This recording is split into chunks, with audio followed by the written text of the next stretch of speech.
नमस्कार, आप देख रहे हैं न्यूज इंडिया। न्यूज इंडिया के न्यूज आवर में आपका स्वागत है। मैं हूं नीरज। खबरों की शुरुआत हेडलाइन से। मस्जिद वाली जमीन पर बनेंगी अस्पताल, लाइब्रेरी और रिसर्च सेंटर। सीएम योगी को शिलान्यास का न्योता देगा इंडो इस्लामिक ट्रस्ट। बिहार में कोरोना को लेकर टूटा रिकॉर्ड, 24 घंटे में मिली 3992 संक्रमित। पटना में 534 नए मामले।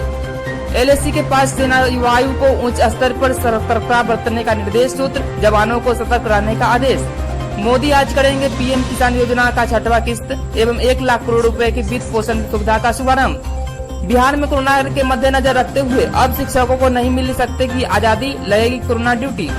आज बिहार समेत कई राज्यों में होगी तेज बारिश के साथ तेज हवा चलने का अनुमान, जारी किया अलर्ट। भारत में कोरोना वायरस का कहर, कुल संक्रमितों की संख्या 21.54 लाख के पार। अब खबरें विस्तार से।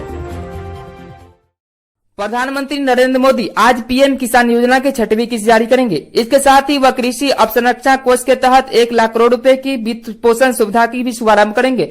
प्रधानमंत्री कार्यालय ने शनिवार को बताया कि प्रधानमंत्री नरेंद्र मोदी आज सुबह 11 बजे वीडियो कॉन्फ्रेंसिंग के जरिए कृषि अवसंरचना कोष के तहत इस वित्त पोषण सुविधा का शुभारंभ करेंगे।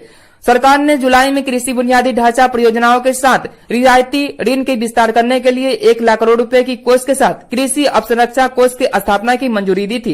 इसके साथ ही मोदी प्रधानमंत्री कृषि योजना के तहत 6वीं किस्त जारी करेंगे। 6वीं किस्त के तहत 8.5 करोड़ किसानों को 17,000 करोड़ रुपए वितरित किए जाएंगे। बिहार की राजधानी पटना में जहां बिहार स्वास्थ्य विभाग की तरफ से 8 अगस्त को कोरोना अपडेट जारी किया गया।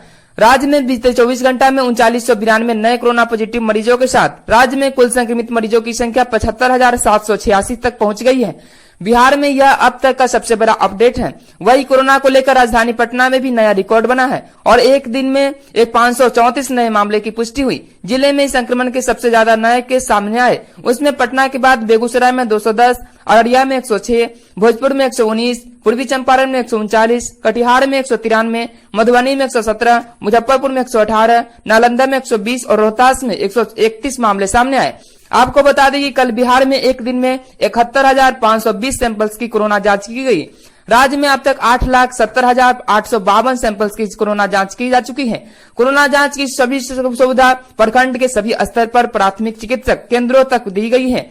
राज्य में ऑन रिमांड कोरोना की जांच की जा रही है। बिहार की उत्तर प्रदेश सेंट्रल सुन्नी वक्फ बोर्ड व अयोध्या में मस्जिद निर्माण के लिए गठित किए गए ट्रस्ट ने प्रदेश के मुख्यमंत्री योगी आदित्यनाथ को मस्जिद की जमीन पर बनने वाली जन सुविधाओं के शिलान्यास के लिए बुलाने का निर्णय किया है। आपको बता दें कि सुप्रीम कोर्ट ने अयोध्या विवाद पर फैसला देते हुए मस्जिद के लिए सरकार को 5 एकड़ जमीन देने का आदेश दिया था।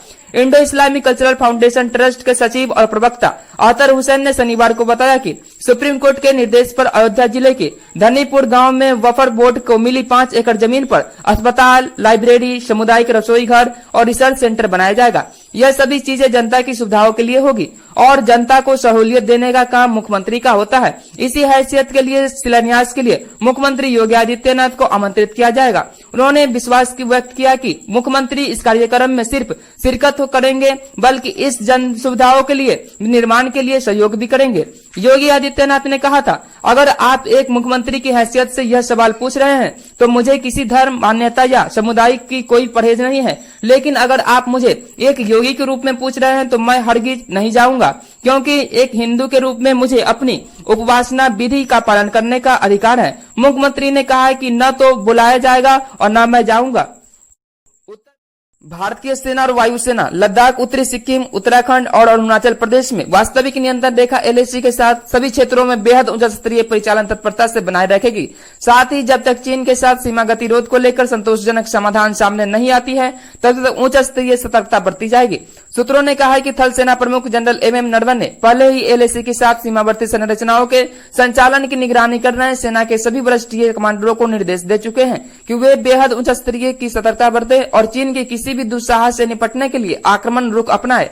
गतिरोध के मद्देनजर पिछले 3 सप्ताह में सेना प्रमुख ने 3500 किलोमीटर लंबी वास्तविक नियंत्रण रेखा की देखरेख करने वाले वरिष्ठ कमांडर के साथ एक विस्तृत चर्चा की है। चीन की पीपुलर लिबरेशन आर्मी पीएलए द्वारा पैंगोंग त्सो, देरसांग और गोगरा समेत पूर्वी लद्दाख के कई गतिरोध वाले बिंदुओं से पूरी तरह से अपने सैनिक हटाने में आनाकानी करने के मद्देनजर उच्च सतर्कता बरतने और ताजा निर्देश दिए हैं। सूत्रों ने कहा है कि भारत ने चीन को पहले ही सूचित किया है कि गतिरोध खत्म करने के लिए पूर्वी लद्दाख के सभी क्षेत्रों में यथास्थिति बहाल करने के अलावा कोई विकल्प नहीं है।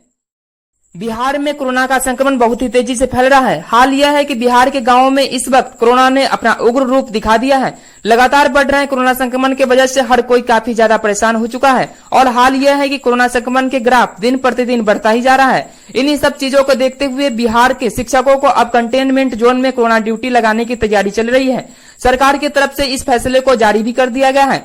गृह विभाग की अपर मुख्य सचिव आमिर सुबहानी ने इस संबंध में सभी जिले के डीएम और एसपी को पत्र भेजा है। इससे कोरोना से निपटने के लिए हर मुमकिन तरीकों को अपनाने को कहा है और शिक्षकों को कोरोना ड्यूटी पर लगाने की भी बात कही है। आज के बुलेटिन में बस इतना ही। बने रहिए आपके अपने चैनल न्यूज इंडिया पर। धन्यवाद।